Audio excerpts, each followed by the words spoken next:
Berlioz was known for his unconventional harmonies and asymmetrical melodies, with his supporters calling it part of his genius and his detractors saying he was untrained in the finer aspects of music. After his marriage to the center of his unrequited love, Harriet Smithson, he struggled to find his place as a composer in Paris. A number of opportunities to become a teacher or a bureaucrat in the Parisian musical establishment passed him by, always going to a less scary musician and composer. My name is Dr. Dominique Royam, and I'm the music director, conductor, and music communicator, here to help you achieve a deeper connection to the music you love. Follow me on social media at Dominique Royam for more content. Let's talk about Berlioz.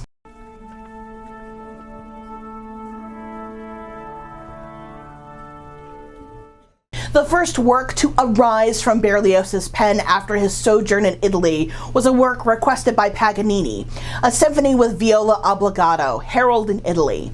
Paganini eventually turned down playing the work, saying, "There's not enough for me to do here, I should be playing all the time." The violist at the premiere in November 1834 was Criton Oran.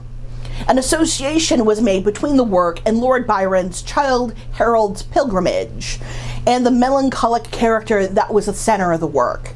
These associations only happened after the work was finished, garnering the work's name. However, what is illustrated by Berlioz's music is not the poem by Byron as much as Berlioz's own Italian experiences, colored by his familiarity with Byronic imagery. The second movement is of special interest as it was the most popular during Berlioz's lifetime. He frequently performed that movement as a separate entity on other concerts, and it was transcribed for piano by Franz Liszt. That movement was one of Berlioz's works to be played at his funeral. Paganini finally heard it at a concert at the Conservatoire in 1838 and was so moved by it that he collapsed at Berlioz's feet and publicly hailed him as the heir to Beethoven.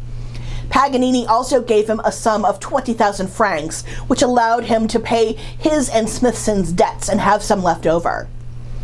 Let's hear the opening of the second movement, Procession of Pilgrims Singing the Evening Hymn. Before the viola obbligato enters, the march theme is alternated with the tolling of bells, with the theme drifting to distantly related keys, brought back by the bells, a long low C and a high ping on B. Let's hear that now.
Berlioz gave, and continued to give, concerts that supported his craft as a composer throughout his life. He became his own impresario, press agent, and orchestra manager.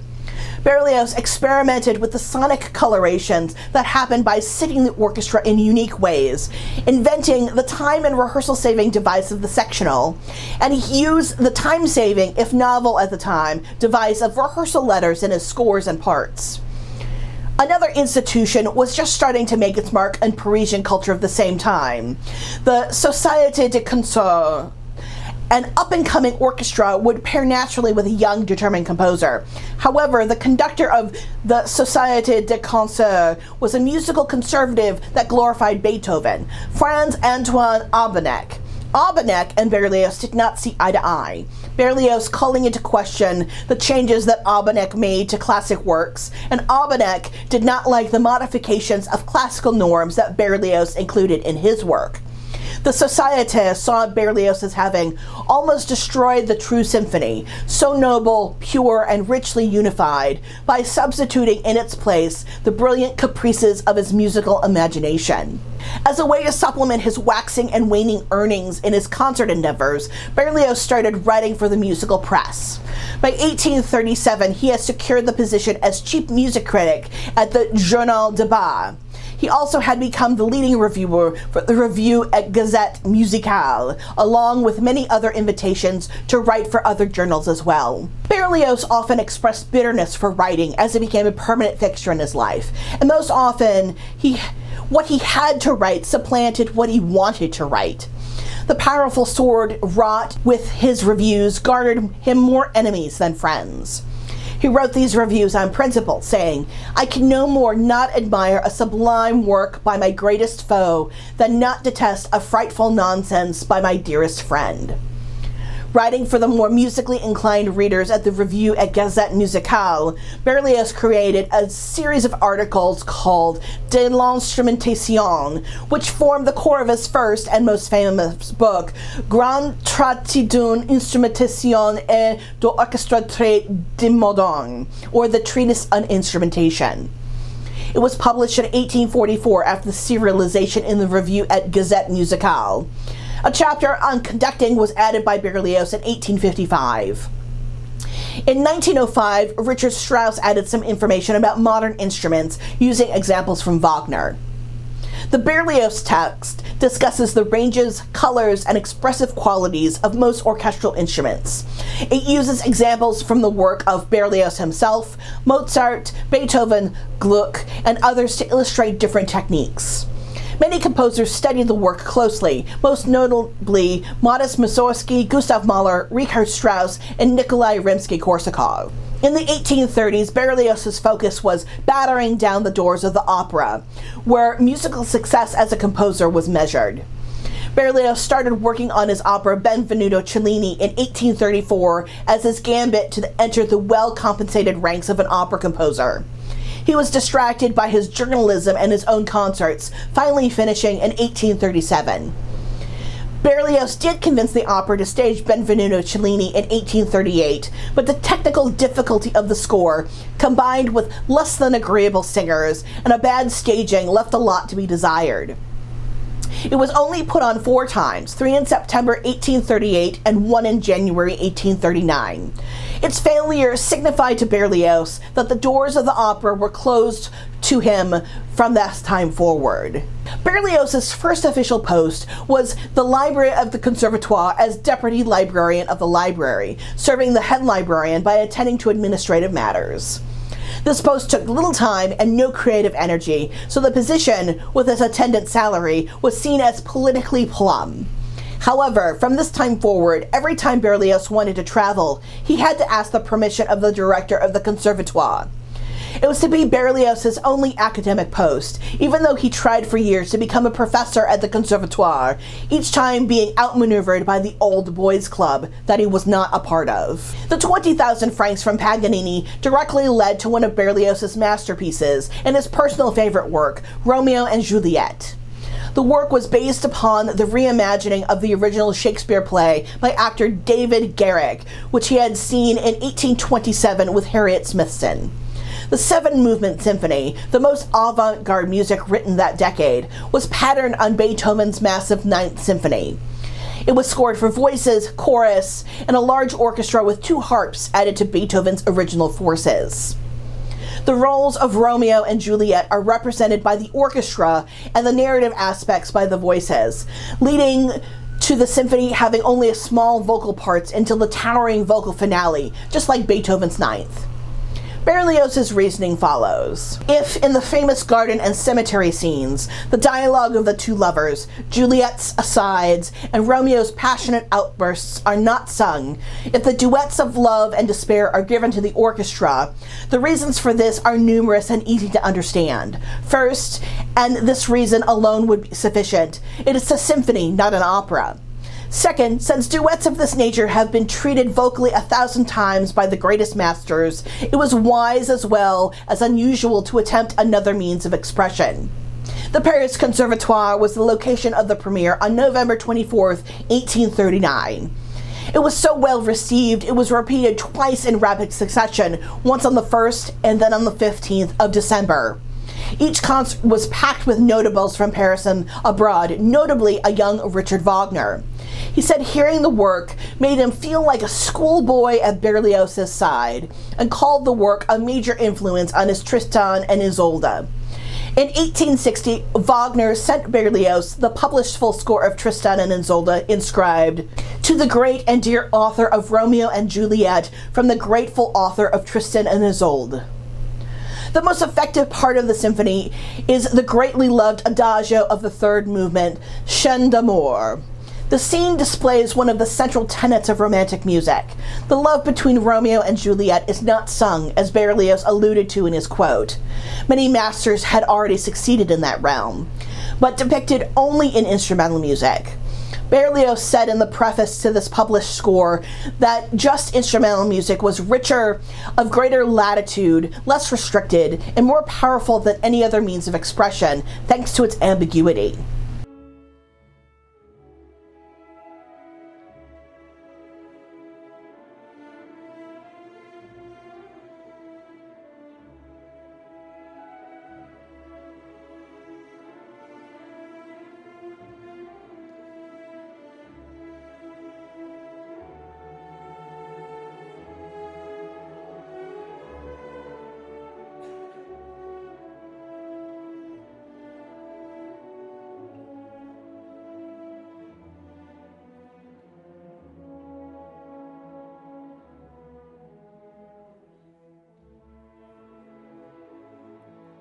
It was after the promising premiere of Romeo and Juliet Symphony that Berlioz's relationship with Harriet Smithson began to deteriorate. Smithson was bitter about her career waning and started to drink heavily and yell at Berlioz in the evening so he couldn't sleep. She was frequently ill and had a hard time taking care of her child and the household. At the same time, Berlioz began a relationship with Marie Martin, stage name Marie Riccio, a singer. Berlioz drafted songs for piano and voice, Les Nuits d'été, for her around the same time they met, in 1841. Berlioz later orchestrated the songs, and at publication, they were the first orchestral song cycle. In the 1840s and 50s, Berlioz spent much time outside of Paris, going on concert tours of the rest of Europe. Marie Riccio was his constant companion during his trips abroad. She took over the many administrative tasks Berlioz had to see to while out of the country. When in Paris, Berlioz finally made the move and abandoned his familial household in Montmartre with Harriet Smithson and stayed with Marie Riccio in Paris. He kept funding both homes until Harriet's death after a stroke, and his son, Louis Berlioz, went to a boarding school. After Harriet's death, he would marry Marie, and they would travel together constantly. Berlioz's success outside of Paris was pronounced, where he didn't have to struggle with the bureaucracy of putting on a concert in Paris. His major work of this period was the La Damnation de Faust. Its reception in Paris was positive with the critics, but poor with the Parisian public, and the half-filled houses of its premiere and subsequent performances left Berlioz in debt. Berlioz was deeply wounded by the indifference of the Parisian public and stated in his memoirs that he would vow never again to stake even 20 francs on the approval of his music by an audience in Paris. Berlioz recharged his coffers and discharged his debt by going on 2 fruitful trips to Russia. After the disaster of La Damnation de Faust, Berlioz retreated from active composing for a while. He focused on his travels, giving concerts of his and others' music across Europe. He gained a reputation as a master conductor, specializing in absolute fidelity to the composer's score, as seen by eyewitness accounts and his own manual of conducting. This was directly opposed to Wagner, another well-known conductor of the time, that rendered works as they filtered through his own imagination. Berlioz did a little composing during the 1850s, mostly focusing on L'Enfance du Christ, which Berlioz called a sacred trilogy. The first of its 3 sections depicts King Herod ordering the massacre of all newborn children in Judea. The second shows the Holy Family of Mary, Joseph, and Jesus setting out for Egypt to avoid the slaughter, having been warned by the angels. And the final section portrays their arrival in the Egyptian town of Sais, where they are given refuge by a family of Ishmaelites. Surprising to Berlioz, it was extremely well received by the Parisian public. The work was written in a gentler style than Berlioz's usual oeuvre, and that fact was well noted in the reviews. Berlioz rejected the idea that his style was shifted, saying, "In that work, many people imagined they could detect a radical change in my style and manner. This opinion is entirely without foundation. The subject naturally lent itself to gentle and simple style of music, and for that reason alone was more in accordance with their taste and intelligence. Time would probably have developed these qualities, but I should have written L'Enfance du Christ in the same manner 20 years ago." However, due to the overwhelmingly positive reception of the work, Berlioz's reputation at home began to swing more positively than before. Let's listen to the closing movement from the work, O mon âme, or O my soul, for tenor and chorus. It is a gentle movement with delicately beautiful choral writing.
In August 1854, Berlioz canceled a concert tour of Germany because he heard that a seat on the Académie des Beaux-Arts of the Institut de France was available. This position would only pay 1,500 francs a year, a small sum, but was made up of the best and brightest musicians, painters, sculptors, and other artists in France.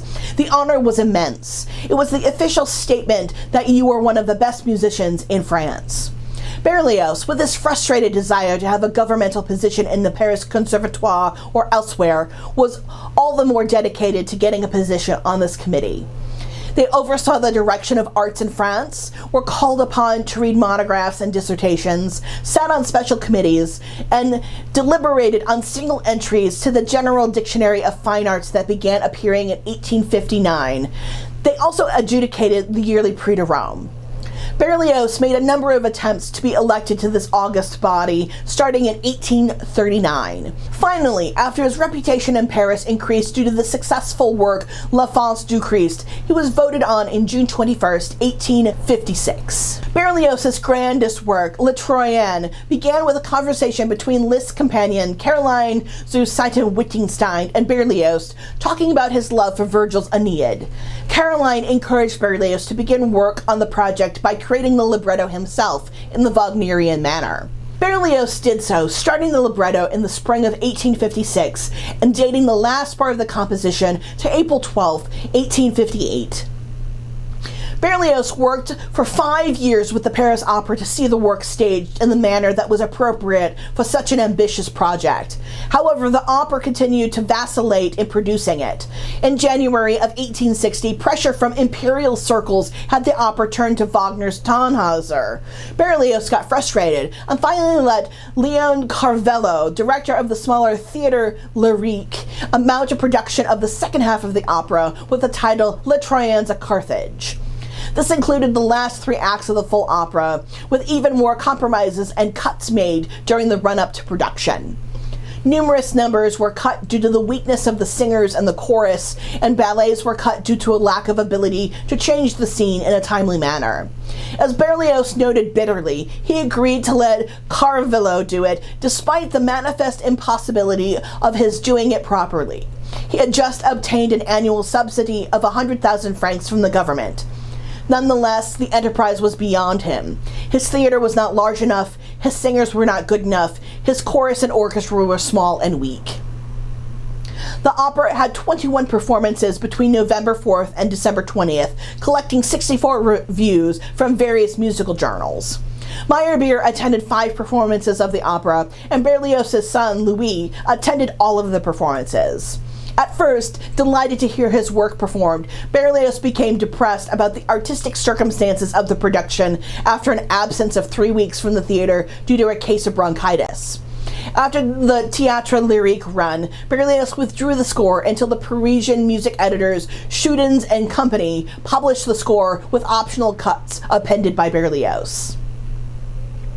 Let's hear a bit of the opera. On November 15th, Auguste de Gasparini wrote that he had never heard a more dignified hymn, a more elevated and gentle melody than the septet in Act 4, a marvel of science, of meditation, of inspiration.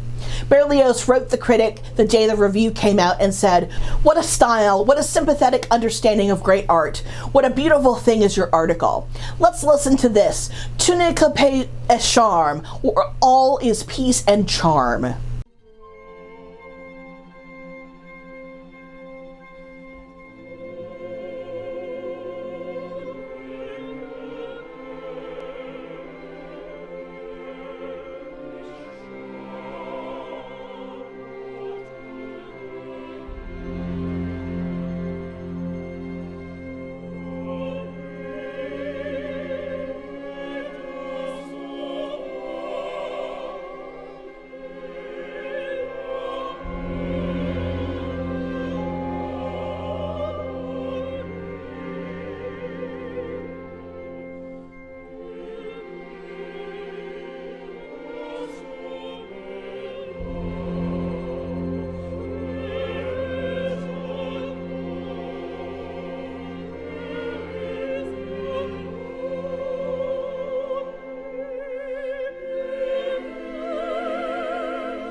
The last years of Berlioz's life were pockmarked with loss.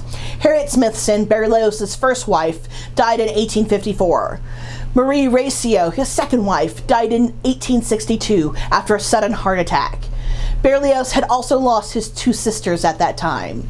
In 1867, Berlioz learned that his son died in Havana of yellow fever. To distract him from his grief, he took an artistically successful tour of Russia. Instead of rejuvenating him, it sapped his strength. He went to Nice to recuperate, but fell on the rocks and had to be taken back to Paris. He felt well enough to judge a choral competition in Grenoble in August 1868, but grew weaker once he got back home to Paris. He died at his house in the Rue de Calais on March 8, 1869, at the age of 65. He was buried in Montmartre Cemetery with his two wives, who were exhumed and reburied next to him. Thank you for joining me in the series about the life of Berlioz. If you'd like to learn more about the composer, a really great short biography is The Life of Berlioz by Peter Bloom. A link to it can be found in the description box below. Like this video, give it a thumbs up, and subscribe to the channel for more. What do you want to learn about next? Leave me a comment down below. You can also support the making of these videos on Patreon. These videos take over 20 hours of research to complete, so Patreon is a great way to show your support. The bibliography for this video can be found on my website, dominiqueroyam.com. Interested in seeing my process? I document it on my social media, so follow me for more updates. The handles are listed below. Thanks again, and see you in my next video.